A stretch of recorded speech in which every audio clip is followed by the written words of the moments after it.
Okay, so she's right. Yep, that's right. There it is. Welcome to the Pirates of Drinax. This is the continuation of Mystery of BT-SHT 365, and we'll be picking up where we left off last week. Before we get started, we'd like to thank a friend of the Greenwater Guildhall. None of these are sponsorships or partnerships of any kind. We just really like the products. And tonight we would like to thank Fable Beard Company. Fable Beard Company makes beard products such as oils, balms, butters, and co-wash.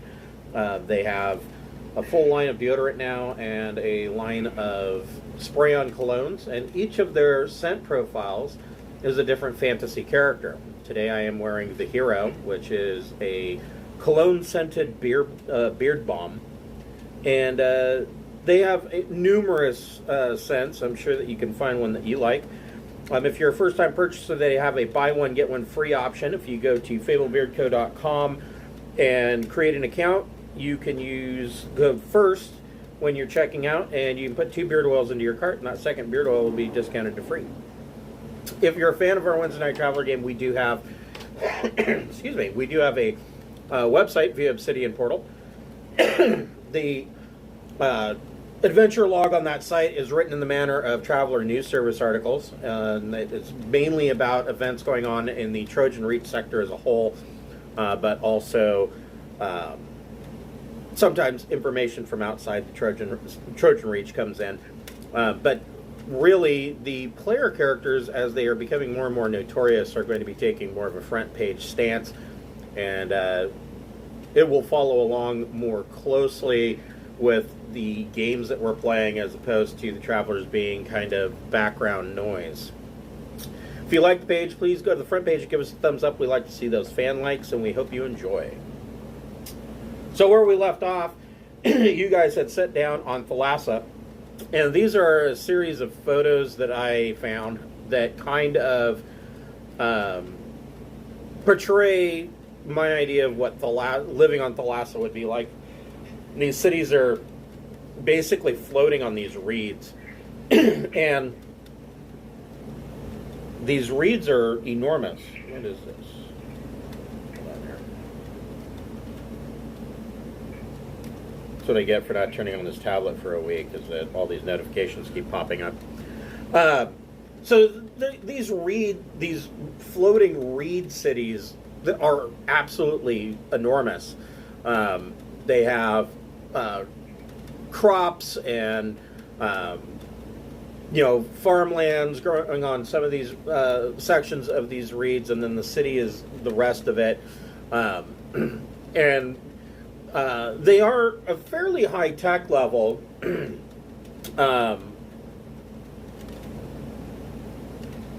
They have air rafts and everything that you can imagine, but a lot of their technology is basically using resources that they find in the environment in order to basically they're repurposing them. For instance, like they harvest these large snails, and some of these snails can be as big as 6 meters in length, and the shell, they have actually learned that they can mold and weld the shell as much as anybody could do with steel.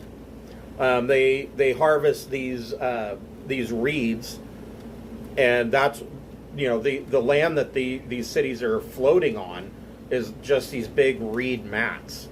And when I say big, I mean kilometers and kilometers in length. And the planet is run by a council of leaders from each of these cities, and one such council, their job, they're the Council of Cycles, and so all of these reed cities are free floating around the planet, and their job is basically to make sure that the cities don't run into each other. That would be bad. But the other thing that they make sure of is that if one city is, say, low on food or whatever, the Council of Cycles looks at the global situation to determine which cities will be in their vicinity so that they can transfer food and whatnot from their cities to this other city. So, I mean, they do a really excellent job of making sure everybody is fed, and Thalassa has pretty much a high level of placation. Everybody's pretty happy living there. Obviously, there's a lot of seafood and seafood-related products for sale. But when you got there, the first thing that Dame Coraline Petrovsky brought up is that she knows that there is a Travelers Aid Society hostel here in the Thalassa Starport, and she insisted that you go visit this. Go with her to visit this TAS hostel because she is a member and she will bring you all in as her guests. So for anybody who doesn't know, TAS memberships are one of the things that you can sometimes get mustering out. That's not really the only way that you can get them, but that is the most common way. Generally, in order to get a Travelers Aid Society membership, first you have to be sponsored or invited either by the TAS or sponsored by a known member. And the second part of that is it is a 1 million or 1 mega credit fee to purchase the membership. Thankfully, though, it is it is a lifetime membership. Very rarely are people ever kicked out of the TAS. And it comes with some other benefits too, like I believe you get one I think it's high passage. Like every 3 months you accrue a high passage to any destination of your choice. And then there is the benefit that travelers can always lodge at a TAS hostel, assuming that there's room available. They can just flop there if they want. Usually it's not the finest in hotels, but you know it has its perks in that you have already paid for it and you don't ever have to pay for it again. So she takes you to this TAS hall, and when you walk in, it's basically set up kind of like a cross between a library and a hotel. And there's a concierge desk, and immediately to your right, you see that there is a open doorway that goes into what appears to be a small pub. And on the left, there is a closed set of transparent doors, and you can see through. And in that room, it appears to be a library, both physical, like actual books and maps and scrolls, as well as computer terminals. And then behind the concierge desk, there's a series of there's a stairwell that goes upstairs to the second level. That would be where the hostel, where the hotel is. And Coraline steps up to the desk and starts to immediately ask, if anybody has been in referencing, or if any scouts have been in, referencing any great new finds or any new planetary discoveries. She's trying not to give too much information to tip her hat. And she, of course, immediately tells you guys, or tells the concierge desk that you are all her guests, and so they all give you, the little colored wristband kind of thing. You get to go on all the rides, and you guys are kind of left to your own devices. So, like I said, there is a pub, obviously, and there is a library. Where would anybody like to go?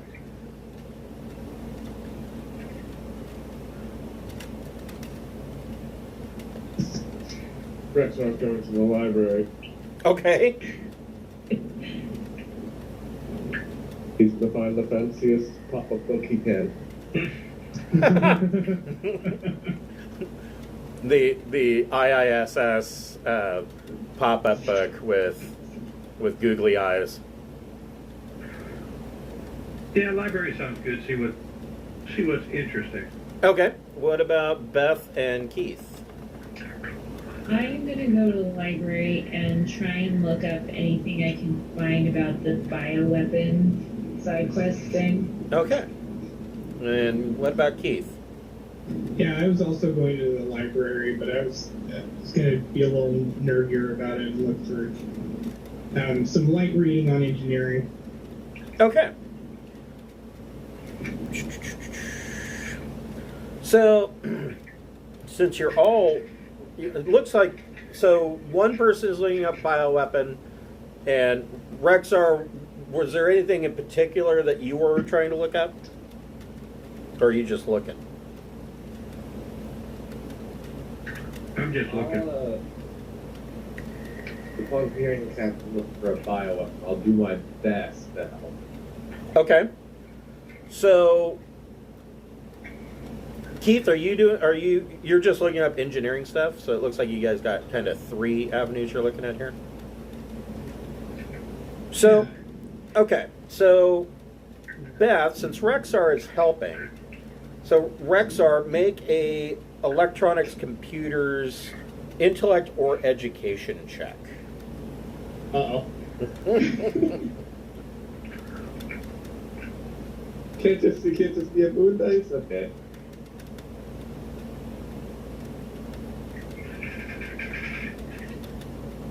I don't have electronics, so that's already a -3, right? Yep. Yes, it is. Okay. -2. Well, that's not awful, but it doesn't give a whole lot of help. Beth, go ahead and make an electronics computers education check. Education or intellect, your choice. And it'll be an average check. 8. Okay.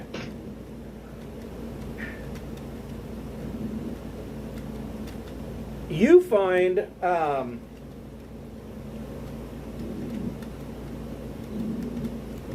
trying to think about what it is that you find here.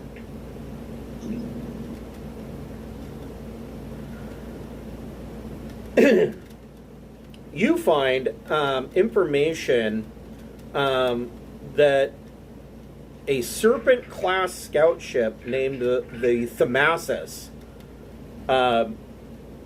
recently docked and reported that they had been mapping spatial coordinates.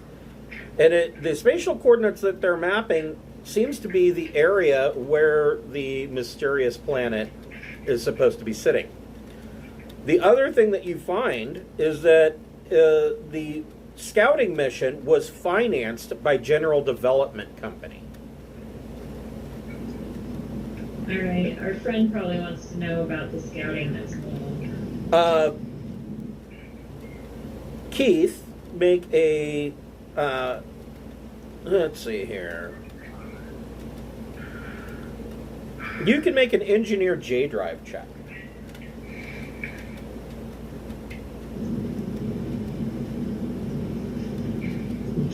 It's on, 17. So, Yeah.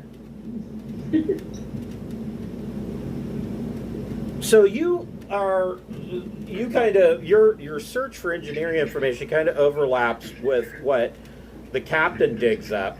And with your 17, it dawns on you that there has to be something there.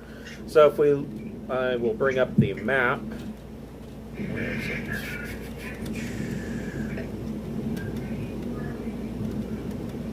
There it is. So it dawns on Keith that there has to be something other than a blank space where BT-SHT 365 is, because if there wasn't, a Serpent-class ship only has a range of 2 parsecs. It would not be able to return. info keys. So logic would dictate that there has to be something there in order for they had to have some place to refuel. Cool. And Ox, you can make a electronics computers check.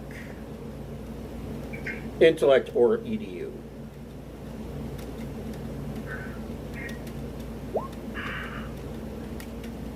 $13. So you find, kind of backing up the previous two rolls, you find that the Thalassa is currently docked here on Thalassa in the spaceport number 37A and is registered to a Captain Charles Karbatkin. But with the 13, you also see that Charles Karbatkin is not currently registered here at the TAS hostel. I will report that to my fellows. That the ship that did the exploration is here. Might be something more in their computer records. So Get a hold of this guy and shake him down for info. So the obvious thing here, I mean, just because he's not registered at TAS Hotel doesn't mean that he's missing. Like almost literally across the street, or a block down, there is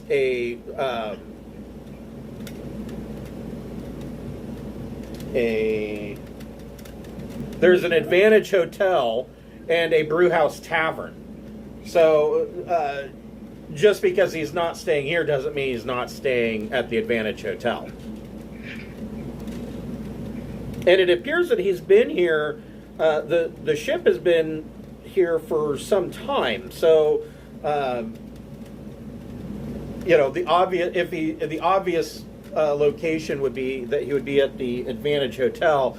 The obvious place that he'd probably be eating would be directly across the street, or at least he probably would have eaten there once or twice. Well, luckily I happen to know somebody with good computer hacking skills. He could probably follow an electronic trail of this guy's expenditures. That is true. Say no more, I'm on it. We could skulk around there, see if we can figure out who this guy is, kind of spy on him, I suppose. And unless somebody else has a different plan that they want to do.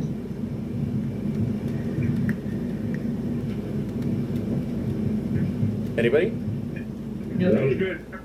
Okay, let's go eat over there.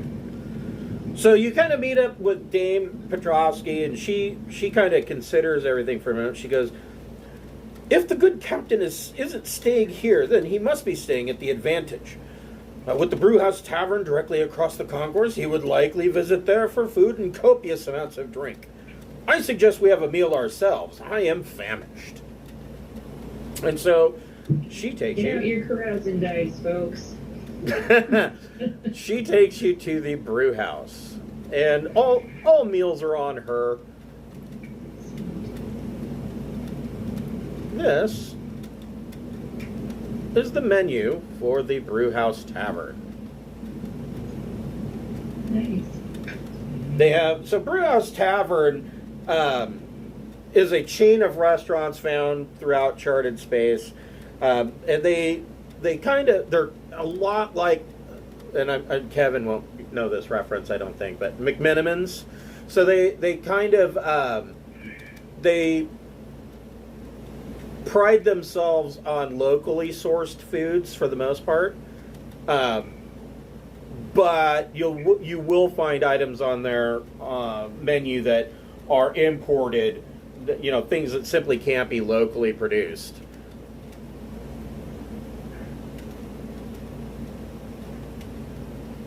Well, if she's paying for the meal, I'm going with the brewhouse porter.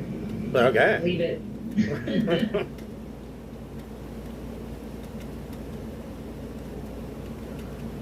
All right. So, you guys order your food, and the waitress comes over with your beverages. They've got Thalassa Amber Ale, Sandalian Imperial Pale Ale, and the White Whale Dark Ale. And so she comes over with your your drinks, takes your order for food. Anybody who wants to can go ahead and make a average carouse plus social or charm check.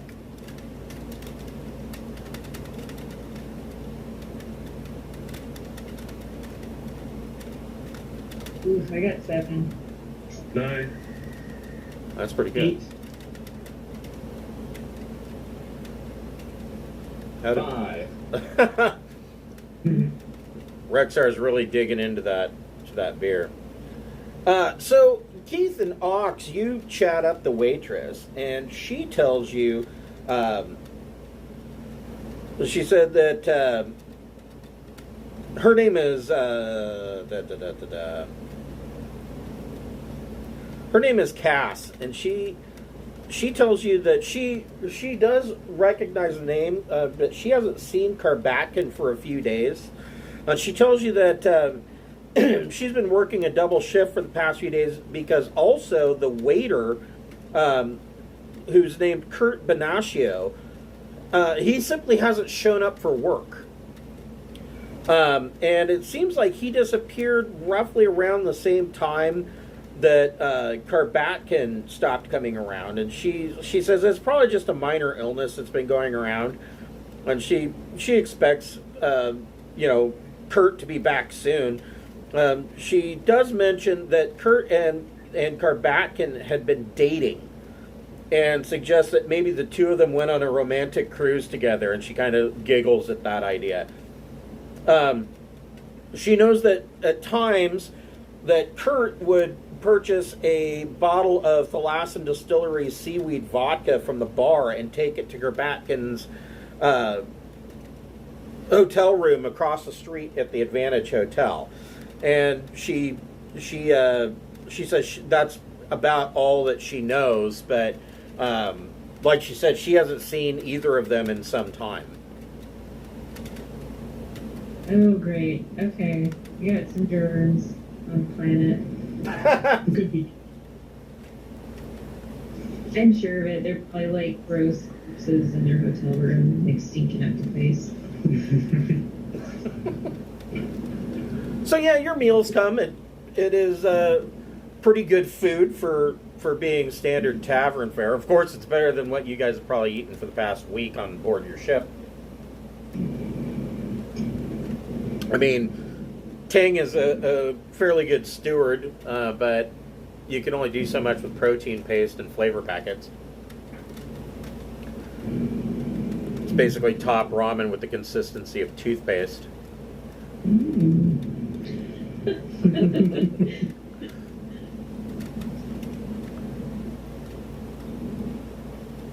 Do we have any way to like scan the inside of a room? I don't think we do. There's no way. We do if the ship were next to it. Yeah, but you're flying Shenanigans right now. That's right, we are. Oh, maybe Shenanigans has a way. Probably not, but still. It's a little far. I don't know. If there was a different set of characters, it might be more plausible. Yeah. That's actually Like, that's actually a very interesting question. And now I'm curious. What did I put in Shenanigans? Let's see here. Let's see here. Sensors are military grade. So they're really good, but not good enough that they're going to give you an inside look to the building. Okay. About the most that they could do is probably detect brainwave patterns, tell you there's people in the building, but that's about as good as it gets. Yeah, I wanted to know if they were dead, I guess, but there's probably so many people in neighboring rooms that it'd be hard. Right, that could be difficult in this case. We should probably just go knock on the door, I guess. Okay. I'm gonna wear like a biohazard suit though.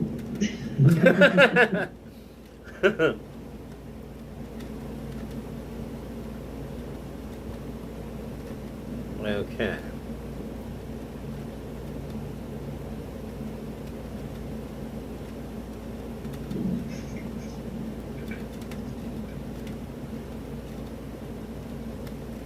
allow me to put you guys on the map here.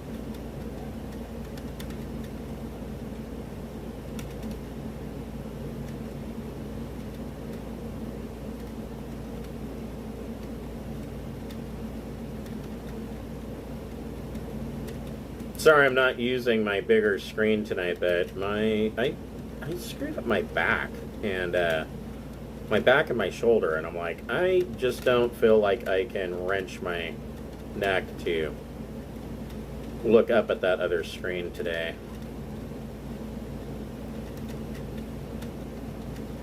No worries, I've been there. Yeah, I'm kind of at the point where I'm debating, like, do I go to, like, urgent care? Do I just go to the chiropractor? Like, it's been pretty bad. So you guys come into the lobby here of the Advantage Hotel, and directly to your right as you enter over here, these consoles on the wall are a group of video slot machines, and there's a couple that are sitting there kind of playing, and Alex immediately, hello, goes over to the video slot machine. Over here on the left-hand side, there's a small seating area, you know, with a table and some Traveler's Aid Society journals sitting on the table for people to peruse and read. And then this up here is the concierge desk. There's a very bored-looking concierge standing behind the desk, and then in this corner, in the northeastern corner, there is a stairwell that goes up to the second floor where all the rooms are. So, what is everybody doing? I'm going to play some slot machine. Of course you are. I'm going to try and look official in my biohazard garb. Okay.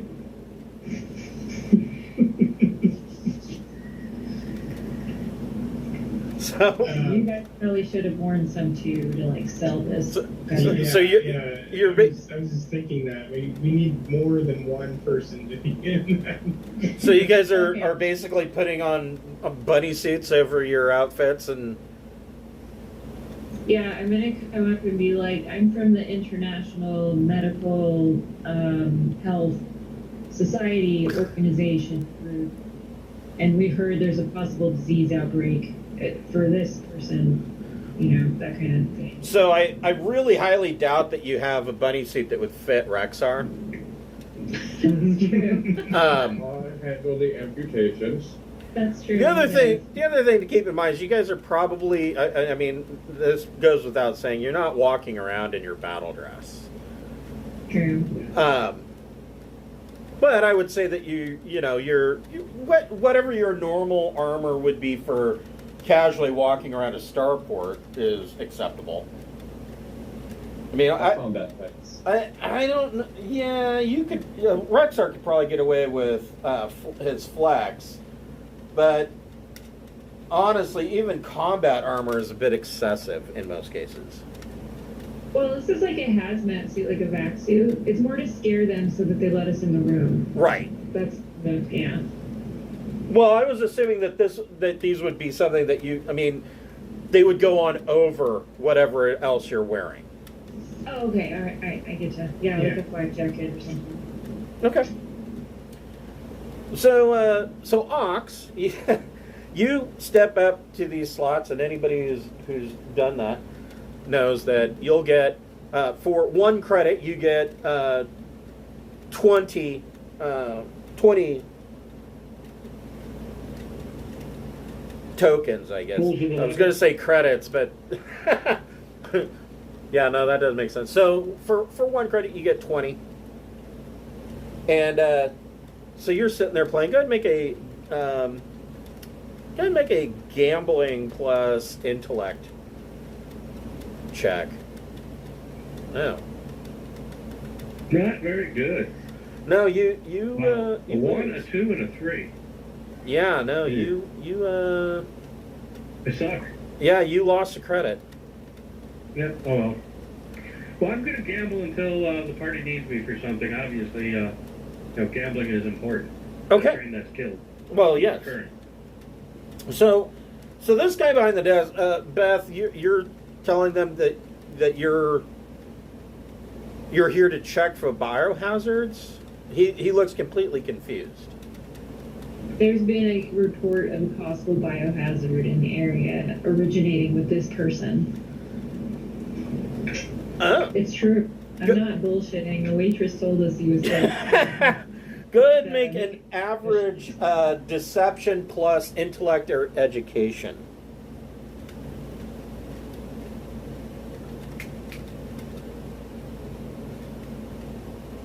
That went really well. Okay. 13. Okay. So he says, well, that's rather frightening, isn't it? He says, I see that Captain Karbatkin is staying in room 318B. He says, that'll be up on the 3rd floor, east side of the building. Would you like me to call and let him know that you're arriving?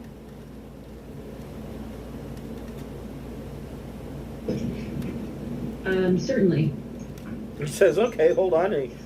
He kind of puts on his comm dot and dials up the room. And he says, that's strange. There's no answer. But I haven't seen him leave today. We'll update you on the status of his person as soon as possible. So about that time, you see 3 guys coming down the stairs. And these guys are all wearing, like, black trench coats. Everybody can make a recon plus intellect check.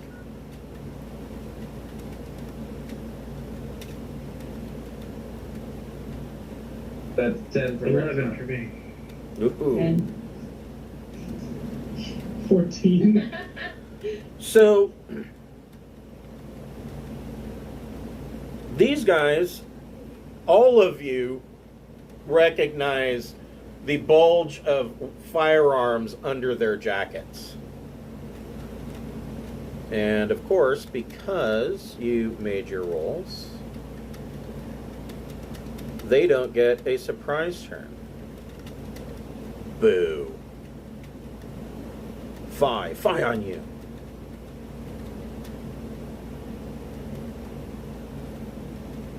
Oh. Damn it.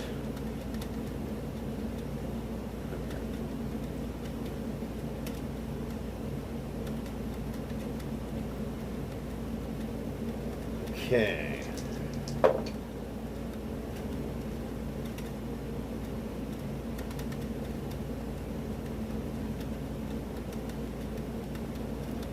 So they got a 0.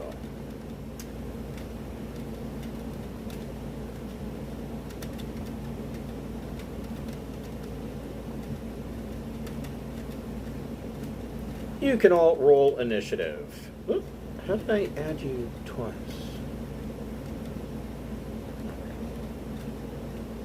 Let me try that again. Hold on. No.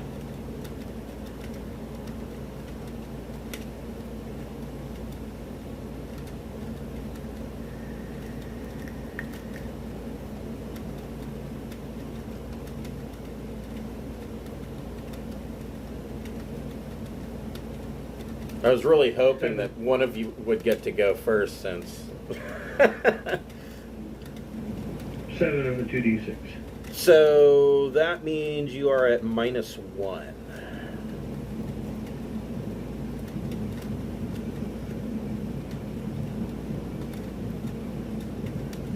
You got a 0 perfectly. Okay. All right, so Keith, you see these guys come down the stairs. They're, to you, it's fairly obvious that they're arms, but I mean, you guys are kind of experienced with this kind of thing. Nobody else in the room seems to notice or care if they are. Keith, what would you like to do? I'm assuming I have my sidearm right now. Oh yeah. Yeah. I might as well just fire on one of them. Maybe you should yell something first, Yeah, so I'm you can gonna- look out that guy has a gun or something. Yeah, I'm gonna yell. Watch out! Those guys have guns, and they're planning on using them. Okay. All right, so that's how we're going to get that started. All right. So you can yell that out as a free action. Okay. And then I'm gonna aim at the closest one. That one. Okay. I like your with my shoot laser- first and ask questions later attitude. That is my attitude. Yes.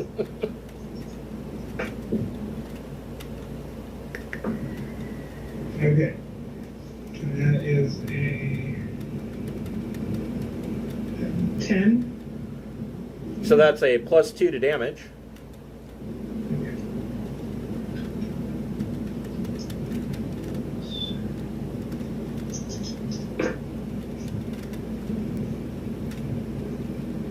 12. Okay.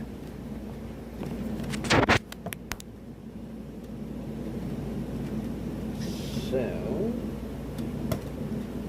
hold on, let me double check what these guys are actually wearing.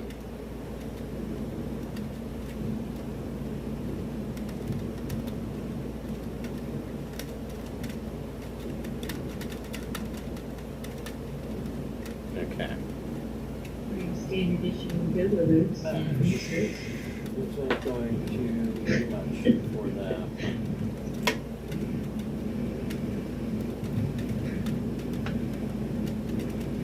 All right, so their mesh overcoats will take 10.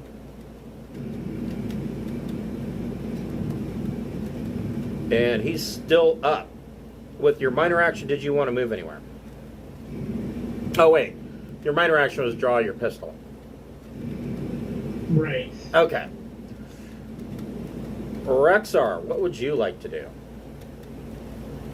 I mean, you just see Keith draw and fire and yell out, you know, these guys are armed and they're going to use their guns.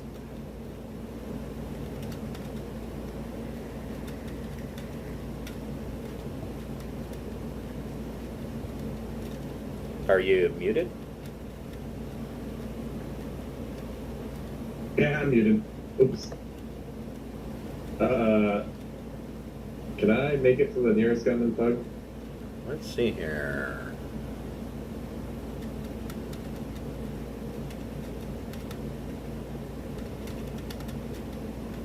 You can make it close. You can get right here, which would be 1.5 meters away from him.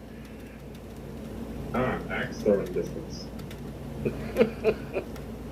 Yeah, you can do that.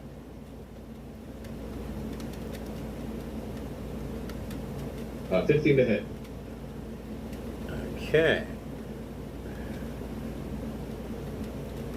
So that is going to be a +7 to damage. That is an exceptional success.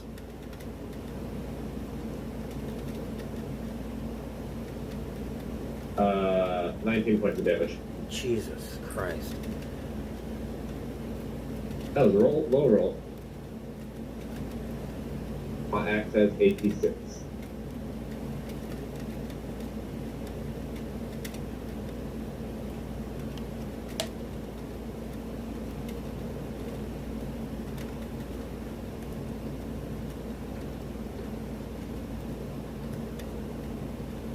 This guy drops to the floor with an axe in his chest. And I imagine the axe. I kind of imagine the axe still going. So it's like you hit his chest, the guy falls to the floor, and it's just like it's like a vibrator stuck in the nightstand drawer. Why do you think Rexar keeps it on at all times?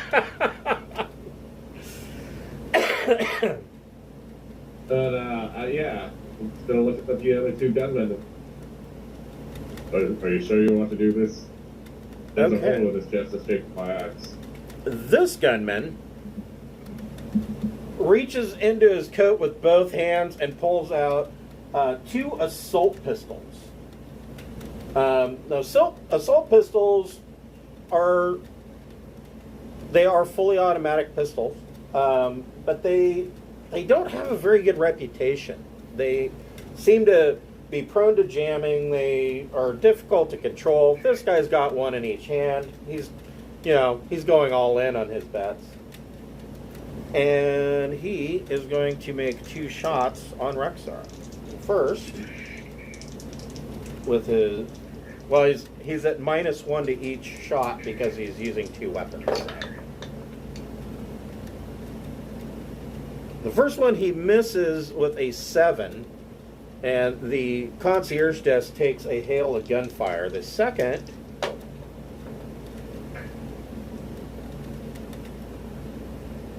he hits with a 9 for +1 to damage.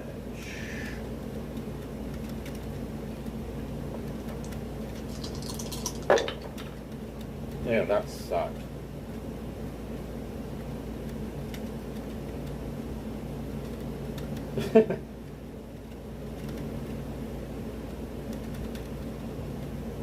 For a whole whopping 5 points of damage, which I don't even know if that gets through your flex. Just dandy. Everything's just dandy. And then he is going to move over here. This guy, I forget what he's got. Oh, this guy has a heavy revolver. He is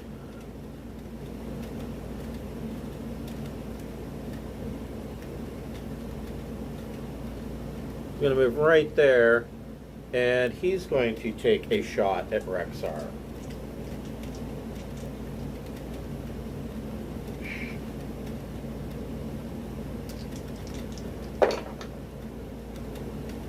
He hits with a 9.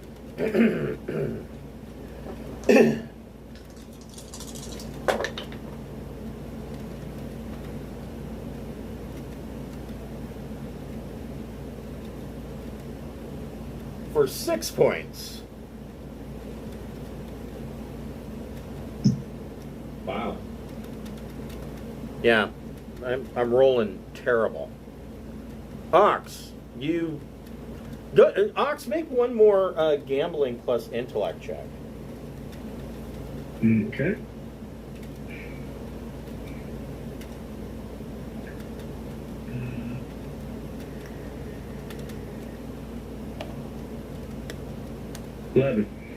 Okay, so you win back 8 credits, or not 8 credits. You win back, 8 credits off your $1 bet. And the machine is going off as this gunfight starts to break out. So the machine's going ding, ding, ding, ding, ding. And you hear the gunfire and everything going on. What would you like to do? I'm going to move over here, try and take whatever cover I can behind the machine. Okay. Pull out my body pistol. Okay. And if I can, shoot at this thug here. Go for it. Okay.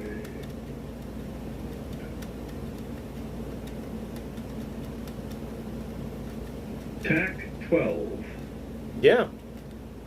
That is a +4 to damage. Okay, body pistol does 2d6 according to this. Yes. Oh, I guess it already rolled it for me. I guess so. 8. And then plus the 3. That's 11. Minus their... No, wait a minute. It says range 5. Is it meaning 5 meters? That seems... Yes, that is what it means. But that's still a hit even with long range. So, yeah, 5 meters would put you...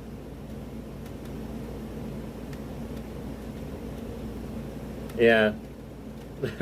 This is about the normal range of your body pistol. Evidently, it's a Derringer. But anyways, 8, 9, 10, 11 minutes, 9. He's going to take 9.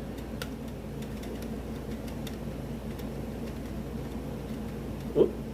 He is still standing with 1 on his endurance. What's Carrie saying?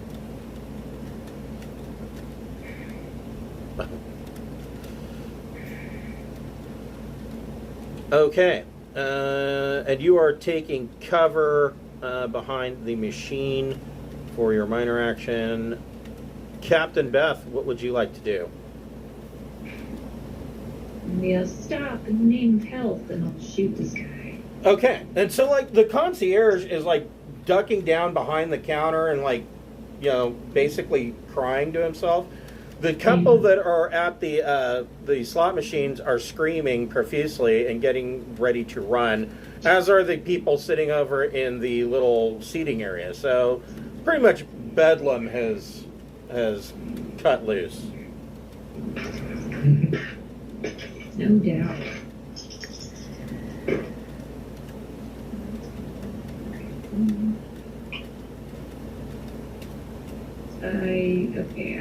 I upgraded my gun combat to, do I add dex on it or something? Correct. I think?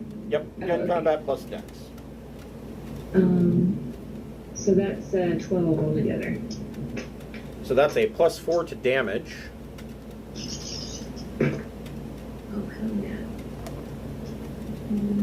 16, 20. What'd you get? 20 Wow, altogether? okay. Yeah, that's good. Ouch. Yeah, 2 6s and 5, and then, yeah. Damn. This guy is dropped in a single shot from Beth. Medical precision, and then I'll duck behind the desk. My minor action. Okay, so you're taking cover. Back to Keith. What would you like to do? There's one man standing. I am going to fire at him. Actually, I'm going to move to the side a little bit so that I can shoot him. There you go. All right, you can shoot through Rexar. I'm sure he's okay with that. Jesus. And that is another 10. So +2 to damage. Okay.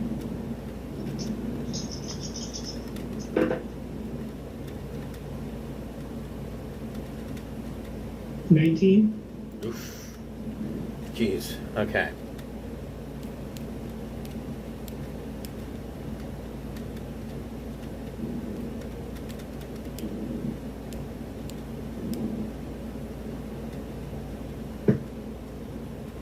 And this guy.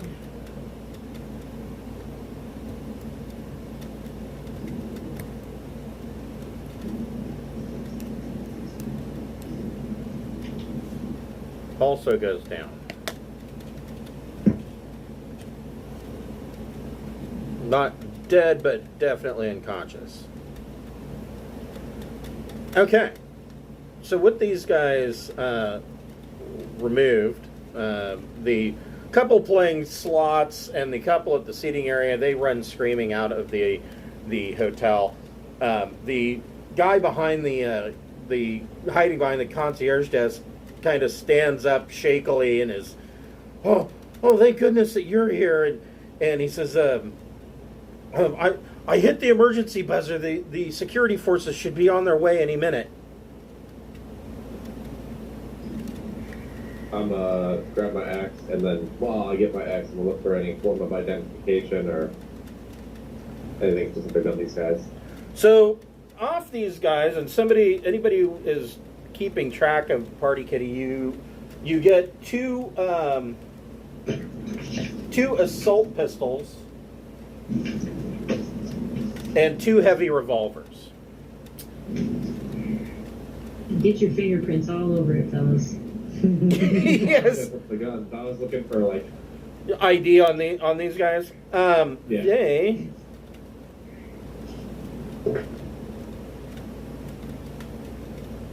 They have no ID on them whatsoever. All right, we need to rush into that room before we get all jammed up with cops. Yeah. Okay. So, you guys are rushing up the stairs to the room. Yes. Okay. So, you get upstairs, and up on the 3rd floor, east side, just like you were told, you find room 318B. And you see that the door is open, it's slightly ajar. When you enter the room, you see that there's a naked young man lying face down on the bed. He's clearly dead, and there's an obvious laser burn to the back of his skull. I see. A murder is what? Sorry, what was that, Rexar? I said that's new. Only if he's getting skull fucked.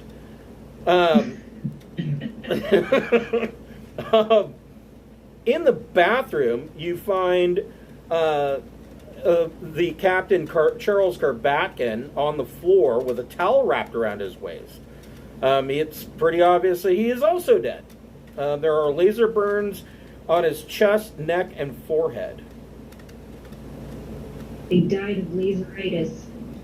I will allow Beth to make a medic plus intellect or EDU check. Everybody else, you can make a routine investigation plus intellect check. I got 13. So, Beth, you determine, you kind of look over both bodies. No, they don't have a pulse. But you determine that they've been dead for at least 2 hours. Okay, so Kill Squad probably had something to do with it. I got a 3. I think they're dead. Yeah. You don't find anything with your investigation. What about Keith and Rexar for investigation? I got 8. And Rexar? 7. So, Rexar, you find, conveniently in the pants pocket in the bathroom, you find Karbatkin's mobile comm. The mobile comm, of course, needs a thumbprint scan in order to unlock. Conveniently, he still has his thumb, so you just kind of use his thumb to unlock it. It shows that there is a credit balance of 80,000 credits. Not no more than that. I'm gonna try it. Equally take his thumb with me. Okay. It also has access to the security codes for a Serpent class scout ship called the Thalassa, and it's registered as being docked presently in Bay 37A. Keith, you find a couple of things in the closet. You find a holstered mag rail pistol. And on the same belt that the mag rail pistol is in, you find at first what you think is going to be some kind of knife, but when you pull it out, all it is the hilt of a knife. That's weird. That is weird. And it appears to be technological, but you can't find any way of activating this thing. Let's take it. Yeah, I'm definitely taking these 2 things. Okay. On the floor, you find a open black case with the foam lining, similar to the ones that you found in the treasure chest on Homestead, except that the case is missing the black orb. The case is empty. Interesting. You could put the knife hilt and the gun in the case, and yeah, it's a handy carrying case. Yes. So, Yeah. how convenient. So is there any kind of fire escape or way out of rooms quickly so you can just head over to their ship and open it? Yeah, you can make your way out the fire escape. If you're trying to kind of do it stealthily and avoid the attention of the authorities, you guys can all make a stealth plus dex check. Shit, here we go. Alright. Oh, that's not bad. I got 10. Eddie? 9. 7. Okay, so Yeah. you slide down this fire escape down the back, and you just narrowly miss the authorities coming in the front door of the Advantage Hotel. So where do you want to go from here? To the dock. Yeah, check out the ship. Okay. Yeah. So as expected, you find the Thalassa sitting in Bay 37 on the lower deck of the Thalassa spaceport.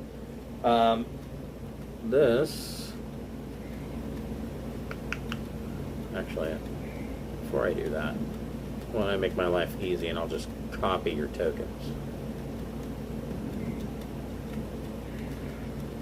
Not that there is a whole lot of room to move around, but...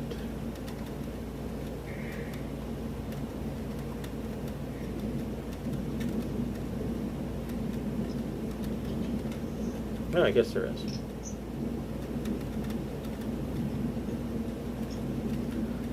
So this is a Serpent class scout ship. Beth, you know, having been in the Scouts, you know that the Serpent class is very similar to the Type S that you have. The main difference is that... whoa.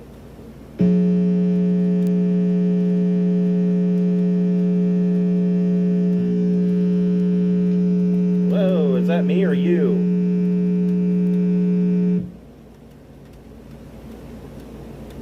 Are you guys still there? I'm here. Well, that was very odd. I don't know what that was. Anyways, you know that the Serpent class is very similar to the Jabrobi. The main difference being is that Serpent class seem to be much better suited for atmospheric reentry because they are shaped. They're more plane-like. Using the mobile comm, you are able to gain access to this ship. Where would you guys like to go in the ship? You can move yourself wherever you'd like to go. Does it have a gunner's seat? I don't know. That's a very good question. I'm going to start with the computer. Which one? Like the bridge one? Yeah, the bridge computer. Okay.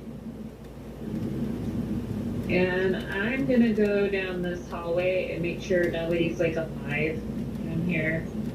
I think we're okay, but I'm not gonna walk down there. I'm just gonna be looking that direction in case somebody comes out. So the Serpent class, this one does indeed have a double turret. The double turret consists of one beam laser and one sandcaster. I mean, this ship weighs a whole whopping 100 tons. So, I mean, Beth is kind of used to it. You guys have traveled aboard everybody except Ox has traveled aboard the Jabroni, so you recognize the cramped conditions. But overall, it's you've kind of gotten used to being able to move around a little bit freer. So, Beth, you don't find any. There's nobody else aboard. Woo. Okay, Keith, you can make an electronics, computers, education, or intellect check. And this will be a routine check. 7. So on a 7, you pull up some information. The first thing that you note is that the cargo hold is empty, but the logs are not. Checking the logs, you see that the ship did land on a planet, and it corresponds to BT-SHT 365. It landed there approximately 15 weeks ago. Log shows that the ship was refueled on the planet's surface. Second piece of information is a detailed surface scan of the planet. The scan shows that BT-SHT 365 is a barren desert world with a few oases. There are some small bodies of water, but none are larger than a lake. This information is the complete opposite of the ancient star chart that you have. The star chart shows that that this world should be a garden world, but this, according to the scans here, it shows it to be a barren wasteland.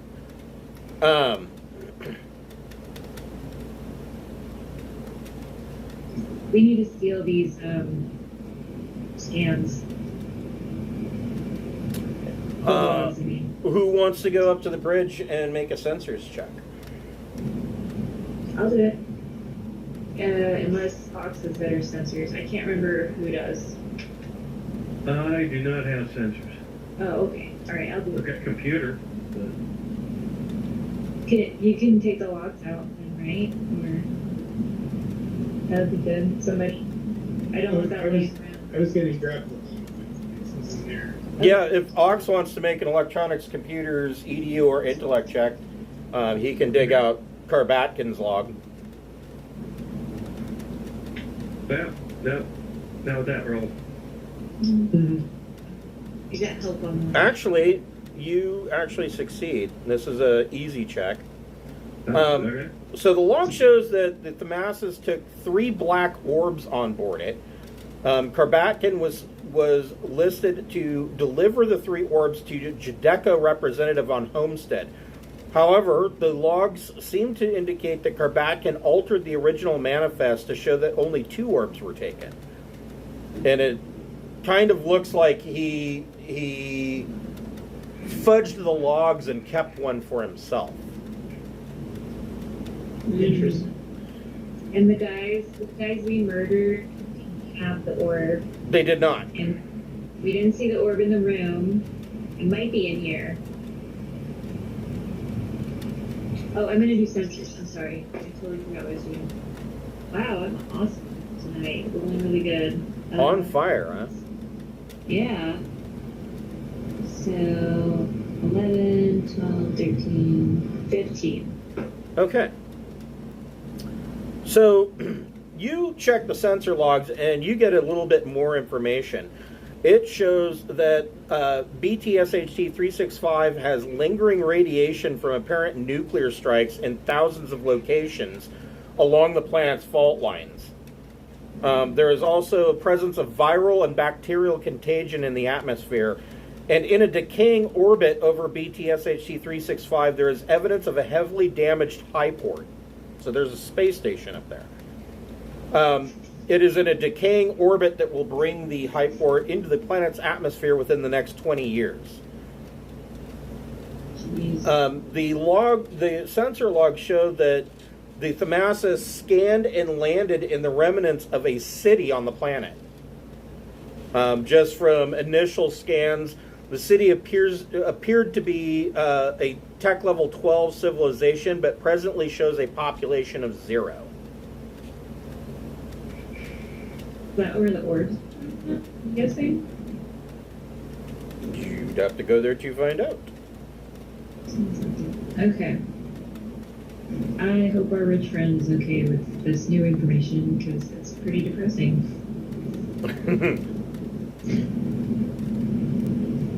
Okay, where would I search for orbs? Maybe in the staff near the crew quarters?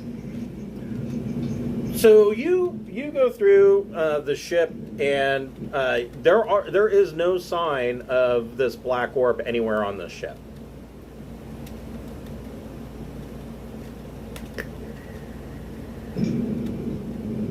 Shit. Now, didn't you have some sort of psionic link to the other orbs? Carrie did. Yeah, Ching Shi does. Maybe we should try that to search. So let's see here.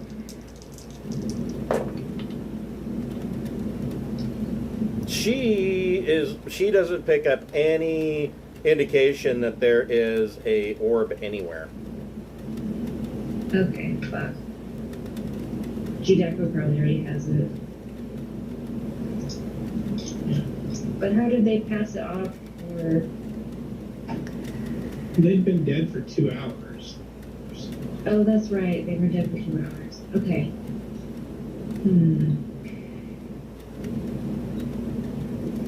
I'm so glad that you guys are quick on picking that part up. Because I actually had other people who ran through the adventure. They're like, wait, there's a missing orb. Like, they've been dead for 2 hours, guys. I mean, right? 2 hours is a lot of time when you're talking about that kind of thing. So, Yeah, it could be fucking anywhere now, so that sucks. Alright. I think we should hightail it back to our rich new friend okay. and let them know all this stuff. All right.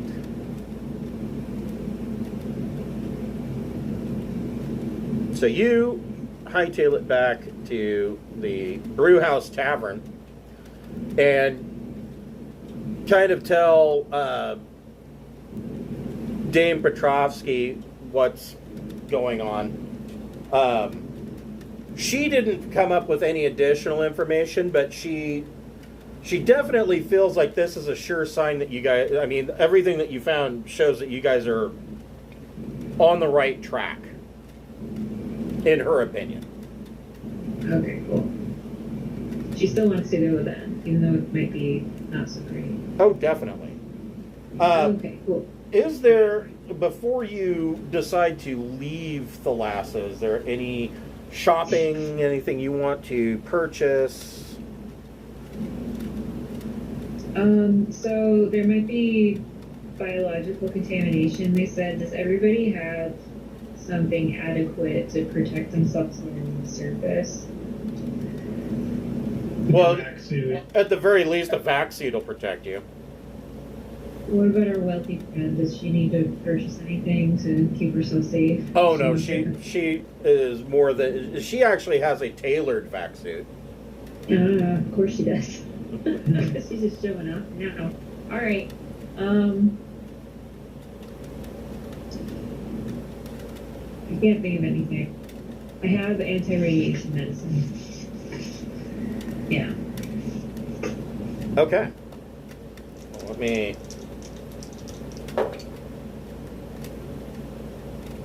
Okay, so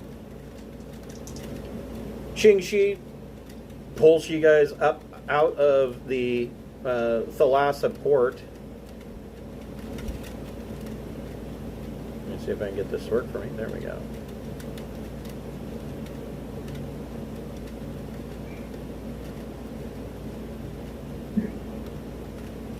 There we go. That's better.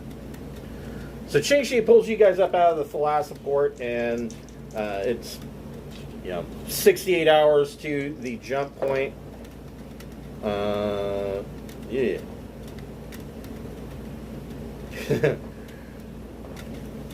Keith, you can make a engineering J drive plus intellect or EDU check, but you're at -1 because she didn't do a very good job with her astrogation.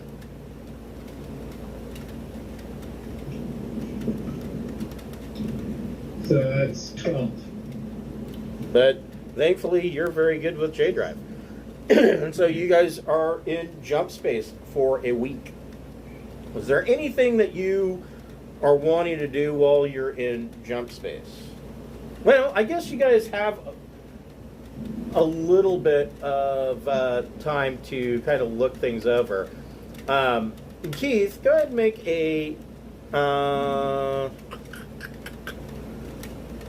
a mechanic plus intellect or EDU check.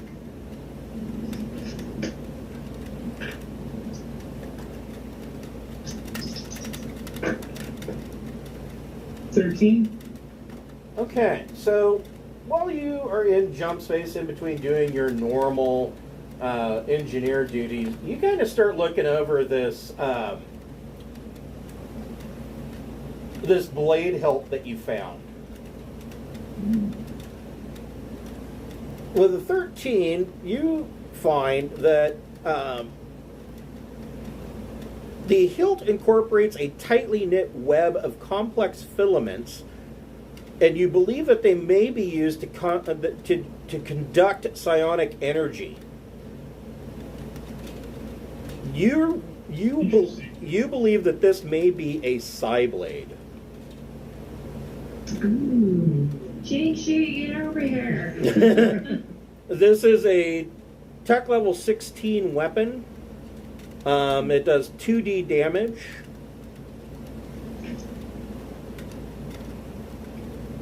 And basically this is like a psionic lightsaber. I'll write it down.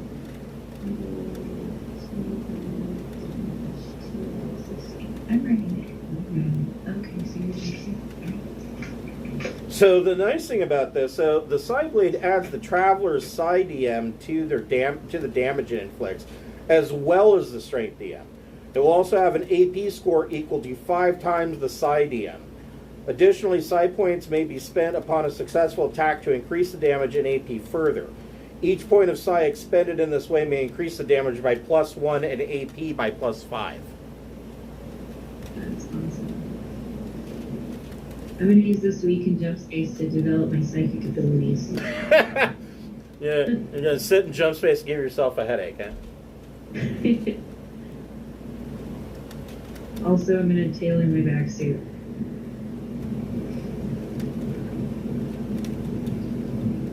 Yes, yeah, you're going to pull out a sewing machine and tailor the vaccine.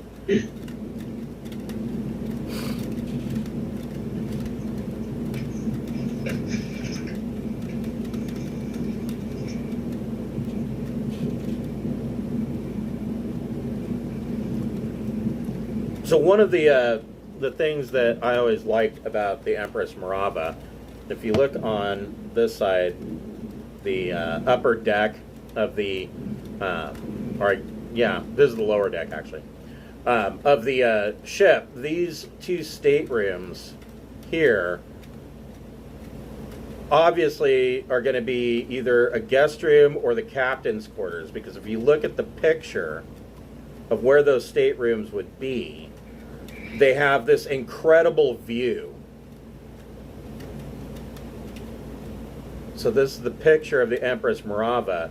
And those staterooms would be right up there front, and the left and right pods with the glass all the way around.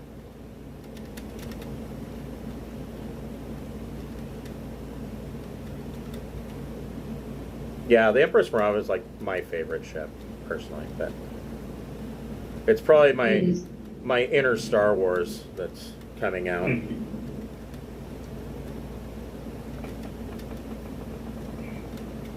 So, after a week, you come out of jump,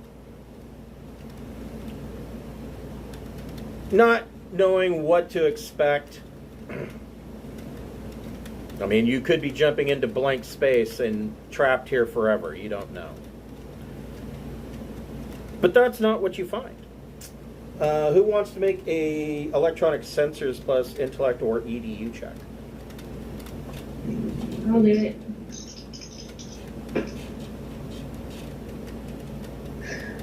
They keep rolling 5, 6 together. It's weird. So 12. Okay. So, so you come out of jump space. This system seems to be exceptionally small.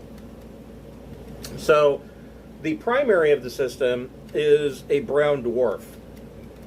And because of that,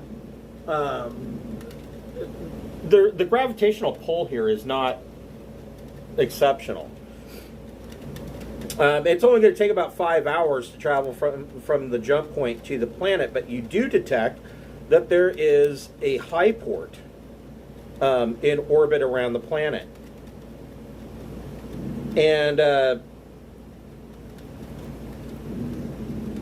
your sensors reveal that the Highport has seen better days.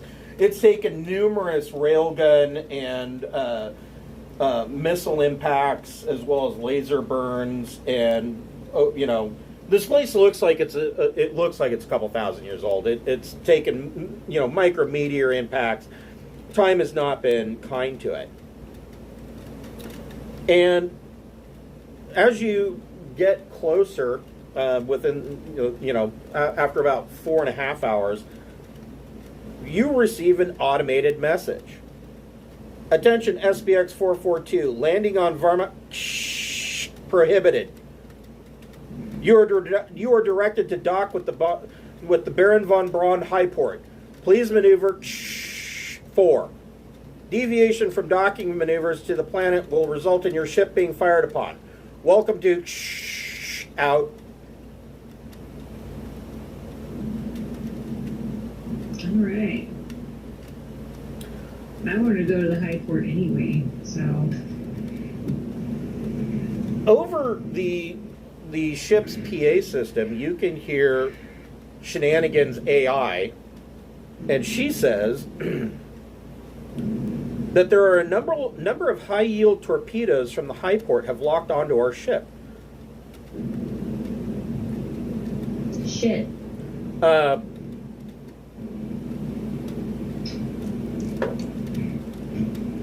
She says, I am detecting radiological signatures coming from the torpedoes. Nuclear torpedoes, we know what those are like. Yeah, you guys have plenty of experience with those. Yes.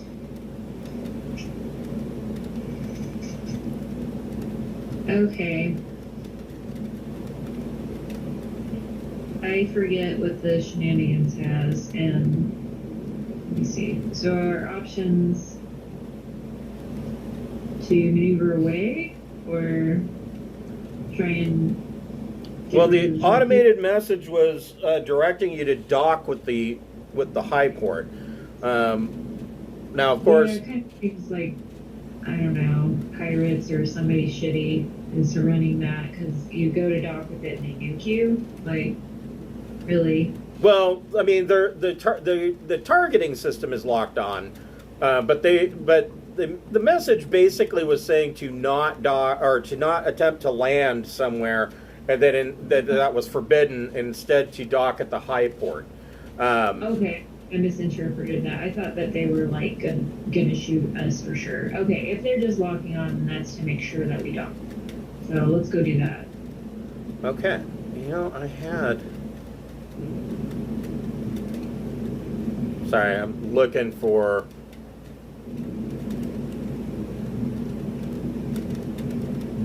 I had already prepped all this, and I'm not finding what I'm looking for.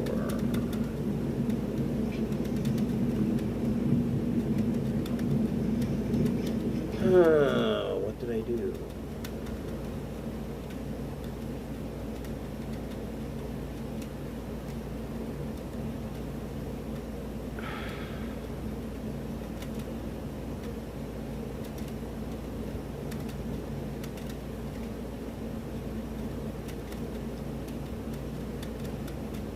That's very peculiar. I'm missing stuff.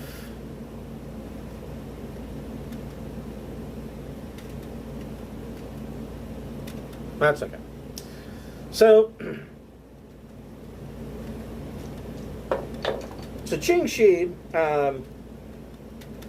brings the ship up to an area of the this spaceport that she believes she can dock with, or at the very least secure. Entire sections of the spaceport are completely demolished, and as you're looking through the window, you can see that there is just debris free floating all throughout this area. How are you guys suiting up? I mean, obviously, you're going to have to do a spacewalk to get to any kind of central area that you can close off. With Shenanigans sensors, does Shenanigans sense a lot of life forms over there? That's an interesting. Well automated. That is an interesting question. Shenanigans, with her military-grade sensors, does not is only registering one brainwave pattern. I don't know how I feel about this. I feel like we should suit up all the way, if possible, just in case. Yeah, you can go full body tanks if you want to. You want to go battle dress? Okay. Yeah, I'm gonna do it. I don't like the way this is looking. Okay. Also battle dress. All right.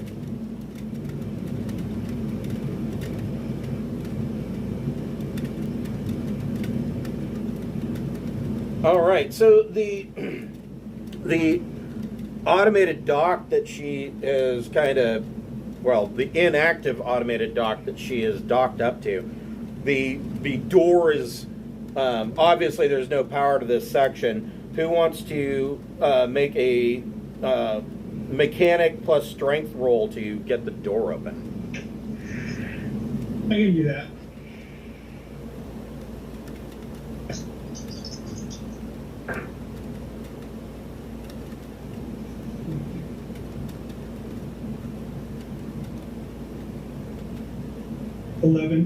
Okay, so you use the manual door release and kind of crank this door open. The interior of the Highport docking ring, it looks like a centuries-old tomb. It's clear that at one time this was a vibrant part of the station. There are sections where there are many storefronts, restaurants, kiosks. They still bear signage and logos. There's numerous items are floating around here. That all of these are over 2,000 years old. You do find a number of canned foods, ever-fresh food packs floating around, along with generally mundane items. Some guy's glove goes floating by.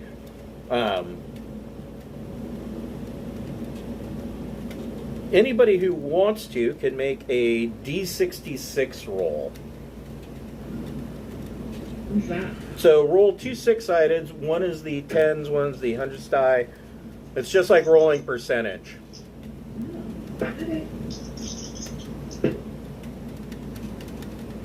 55. 55.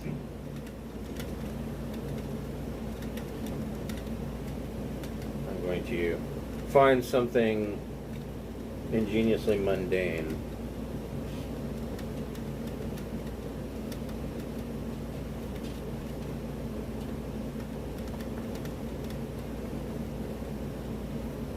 On here.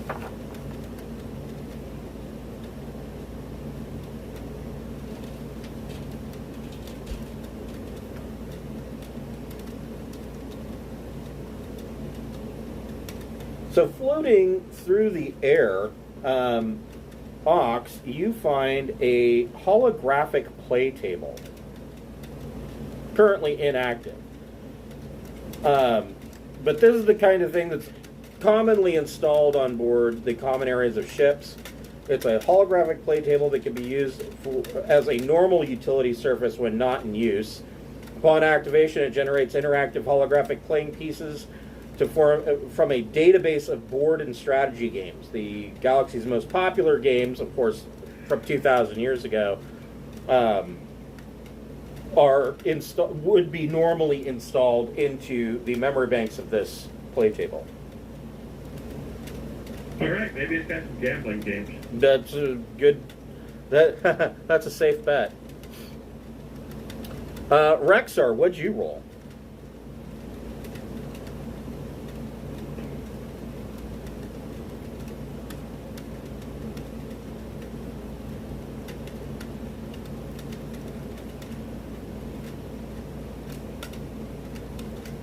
Oh, his headset fell and broke. While we're waiting for Rexar, Beth, what'd you roll? 61.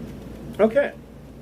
Beth, you find floating through the area what you would know as a clothing consultant. It's a mirror with a holographic overlay combined with a focused artificial intelligence. The clothing consultant inspects the choices of any traveler standing in front of it, then makes suggestions based on known fashions and nearby systems. Again, it's going to be 2,000 years out of date for its fashion choices, but... Can you ask it who's the most fairest of them all? You could, yes. And Keith, what'd you get? 22. So you are like, hey, everybody's finding stuff. Keith, you bump into the floating lifeless body. Exposure to hard vacuum sucked most of the people out of the station, but there are still some bodies listing about in the docking ring. You want to trade? Get in touch with it. And this thing's so old, when you bump into it, like its arm comes off. Oh, jeez. Yeah. Gross.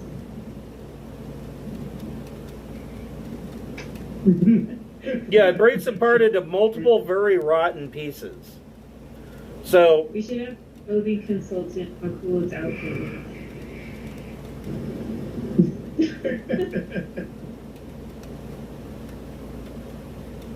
So it All right. this oh, there he is. So the thing to keep in mind about this, and they get this wrong very frequently in TV shows and movies, and it kind of irritates me. So just because you get sucked out into space does not mean that you're going to flash freeze. Corpses decompose differently in vacuum. So, of course, the liquids are leached away and frozen, and the surface bacteria are going to be killed off. But the interior of the body continues to decompose. They appear mummified, but they are still very much rotten on the inside. So, Rexar, what'd you get for your D66 roll?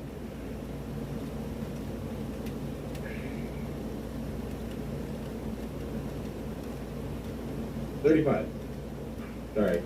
So, Unmuted and unmuted. so so you don't find anything other than when the arm comes off of this corpse, and Keith kind of pushes it away from him. The corpse then bumps into Rexar and breaks in half in the middle. And so now there's frozen rotten chunks floating around all over the place.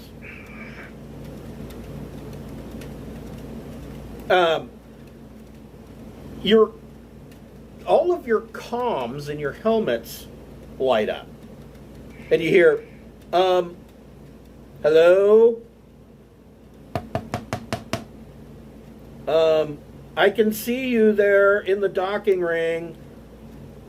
That's not That's such a horrible place for you to be. Well, why don't you come in from the cold? Oh, my name is Dr. Cheville Harddecker. My assistants will escort you to me. You simply must join me for dinner. And the comm goes dead. Well, he eats people. Well, what's Clearly. a better place to do bioweapon engineering than a station in the middle of nowhere? Truth. That's like the wise place to do it anyway. Not like a crowded city or something. So. Alright. We might have found our mad scientist. Yes, that's true. And I want to help our friend so bad. So, because she was awesome. Also, she's a Lord of Thieves. So, yeah. So you guys make your way to what would have been the central hub where the elevators are. And each of the elevator doors on each of the decks is equipped with a small airlock. Unfortunately, the cars aren't running. And so you kind of have to float up this elevator shaft to get to the operations center. And when you get up to the top, you find that there is power at the top, and the airlock door opens and is allowing you to step inside. I'm not breathing the air in here. Okay, you're just keeping your helmet on? Yes, absolutely. I mean, what was our friend's name? I am spacing it so bad. You mean on... Lady Amar. Yeah, Yes, Lady Amar. The condition she's in, I'm going to be extremely cautious because I don't want that happening to me. So you can see through the inner airlock door, there's a window, and you can see that there's power here. The computer consoles in the airlock controls are activated. Through the window, you also see that there are two figures wearing dark robes with completely black glassed over face masks. You can't see their face at all. And once you are in the airlock, one of them reaches over and hits a button. The outer airlock door shuts. Grav plating is restored. The airlock cycles, and the inner door opens. And these two black robed figures just kind of blankly look at you. They don't say anything, and they turn around and go walking down the hall. But Shenanigans only detected one life force, so these are probably robots or something.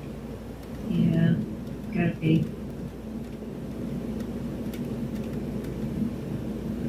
As you kind of follow these guys, and at an intersection, they are met by a hulking black robot. This thing is bristling with weapons, and it waits for you guys to kind of pass, and then it kind of comes up the rear, and you guys are led into the central operations center.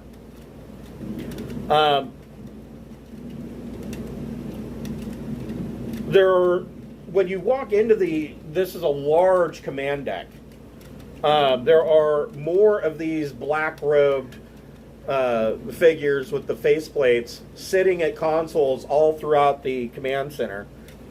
And the large hulking robot just kind of stands by the door, and you see that there is a balding guy leaning over the central command console, tapping away at things and checking readouts. And he looks up and he says, "Oh, hello. I'm so glad you could come to meet with me. Oh, it is quite a treat to have visitors." He turns to the black robot by the door. Isn't it nice? Oh, what am I asking you for, my friend? You don't care, do you? Yeah. Sometimes I crack myself up. He reaches out and he shakes each of your hands. He says, "I am Dr. Cheville Harddecker. I've been here conducting research for a very long time. We don't get many visitors this far out. I apologize for the automated defense systems. They're such a bore, aren't they? I'll get one of my assistants to see if they can get that matter cleared up." He turns to one of the dark cloaked figures and he says, "Do be a dear and see what you can do about that system, would you?" The cloaked figure, you're left wondering, is it a man? Is it a woman? Turns and walks to a control panel, seemingly to begin work. To the other cloaked figure, he says, "Go and begin preparations for dinner. Pull out some of that fine wine." So, do you guys have questions for this guy? What? Yeah, I want to show him a picture of Lady Moore and ask him if he has anything about this. Like, is this part of your research? He says, "I don't believe I've ever witnessed this woman. Oh, but that does seem to... She's got a terrible wasting disease that... Yes, that may be a part of some of my research, but I don't know how that would have left here." Do you have any contracts with Chideco, chance? He says,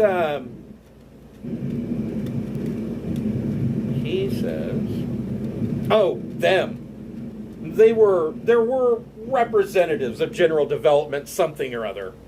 Yes, that sounds right. General Development Company. They had some business down on the planet, but they stopped here first. In fact, they offered to help me with some of my research. What were they interested in helping you with? Well, it's complicated, isn't it? I've discovered a lot about the history of this place. Yes, the Petrovskis are fascinating. I've been performing some scientific experiments.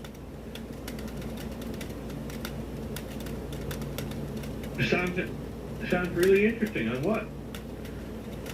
Oh, base genetics, trying to see if I can reestablish plant growth on the planet.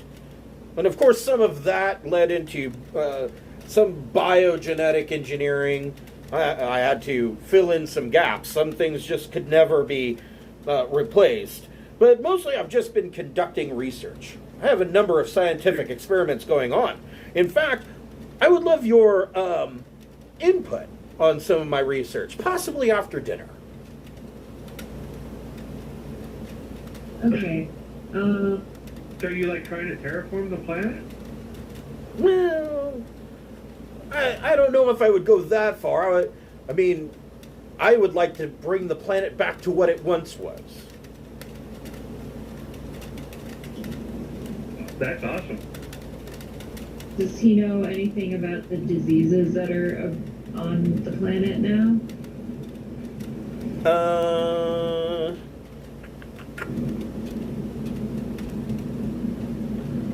Most of the diseases that were dropped on that planet or from bioweapons are long ago, they're done. They've played themselves out. They have no hosts to replicate, no vector to continue on. Any samples of that would be up here in my research labs.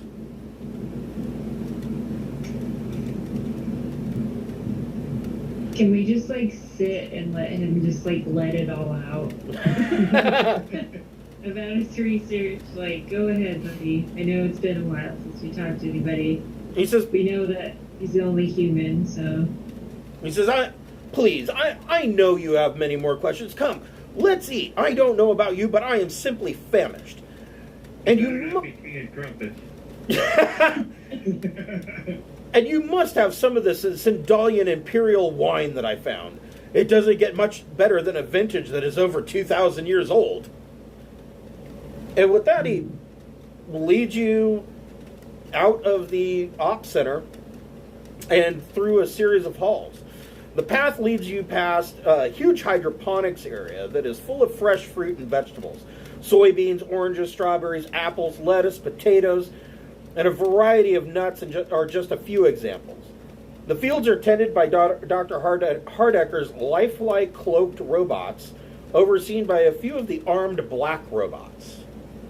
It seems like these heavy robots are overseeing the cloaked ones. He leads you into the dinner hall, and it is simply opulent.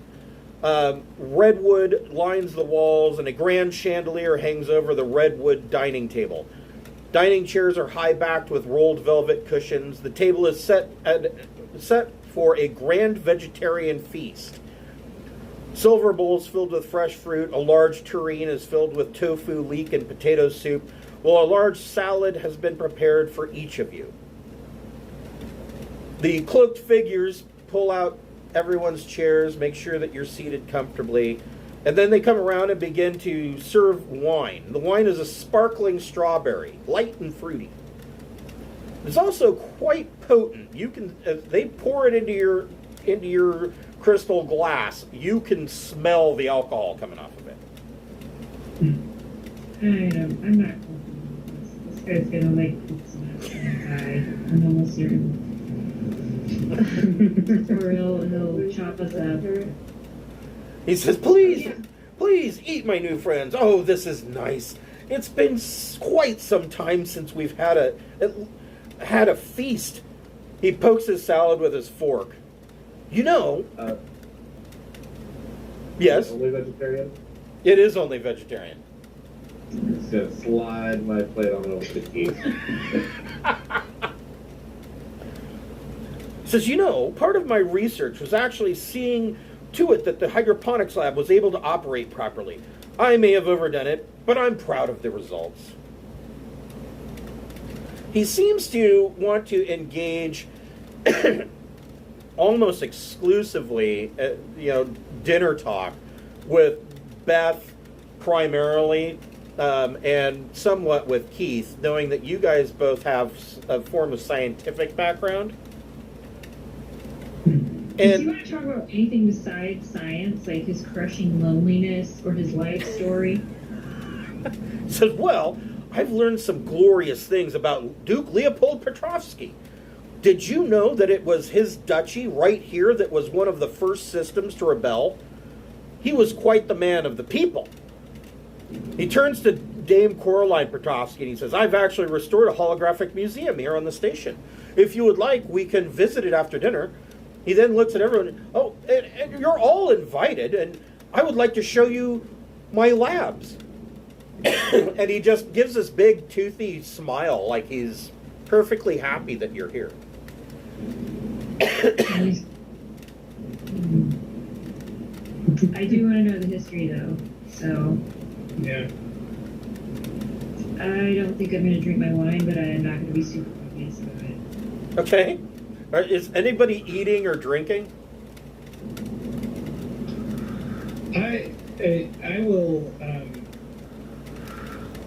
wait until he takes a bite, and then I will bite. Make a recon plus intellect check.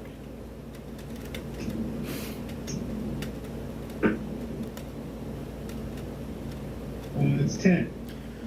Throughout the entire dinner, during the entire conversation, you don't see him eat or drink anything.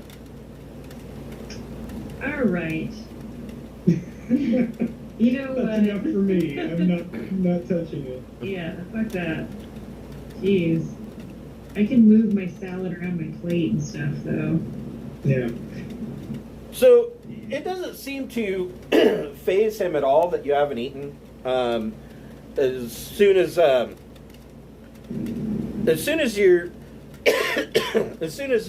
you pretty much proclaim that you're done, you've moved your food around on your plate enough.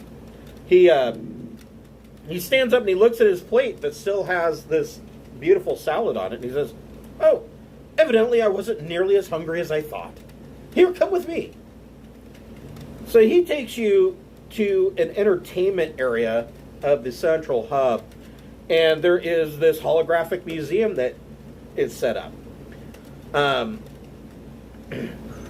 The museum tells you, through holographic layouts as you move through it, BT-SHT 365 was the scouting designation given to a planet that Sindalian explorers found. The official name of the planet is Vimarda. The tech level of Vimarda was tech level 13. Vimarda had a Class A starport at the capital city of Carillon, and the spaceport was the heart of Carillon, and the royal palace was on the northern edge of the city. Caroline was powered by both hydroelectric dams and geothermal reactors. Duke Leopold Petrovsky ruled Vamarda for 25 years. He and his wife Victoria had 5 daughters and 3 sons. Jesus, Victoria, it's a vagina, not a clown car.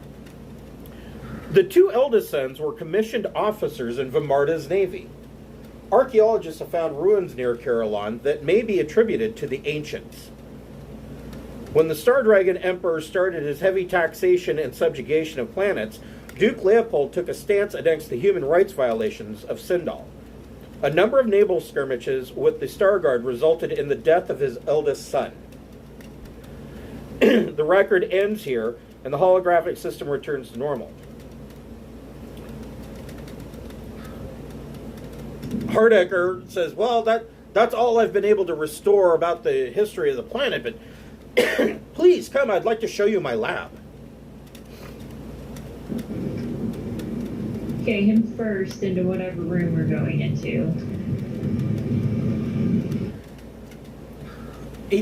He leads you to an area that Beth, you automatically recognize isn't a laboratory. This is actually an infirmary. This is actually a full hospital complex.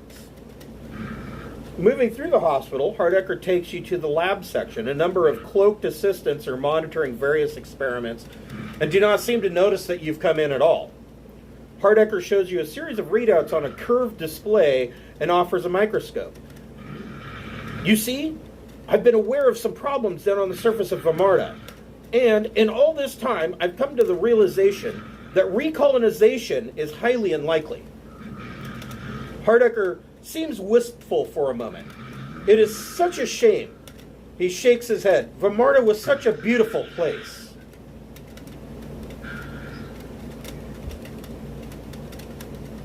He leads you out of the laboratory section into a limited mental health ward.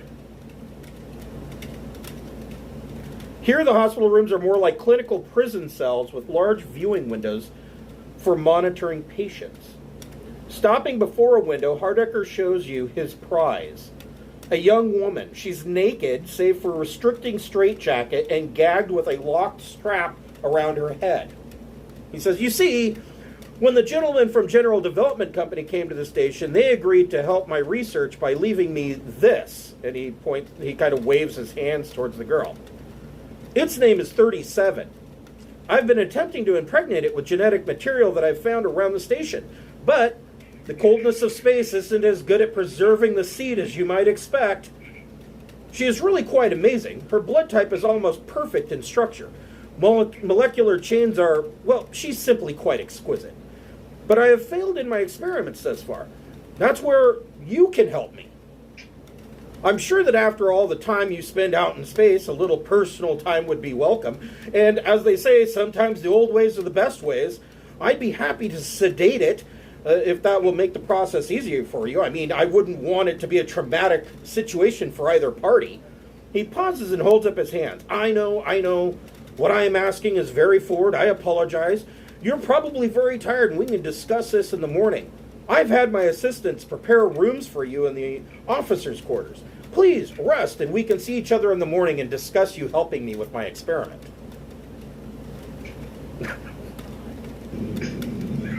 Is there any way I can access your research volumes? Oh, certainly. I can have that data transferred to the officers' quarters. That would be great. Dexar is gonna look at the guy, look at the captain, and look at his ass. Seriously. We're gonna wait a minute. We're just gonna wait a minute before we piss off all the robots on the station. I do have my battle dress. Me too. Yeah. Yeah. Yeah. I think shit's going down in the AM. So he leads you to the officers' quarters, and these officers' quarters are quite opulent. It's a large circular suite that he leads you into, and each of you has their own room that kind of leads off the suite. Everybody can make a Recon plus Intellect check.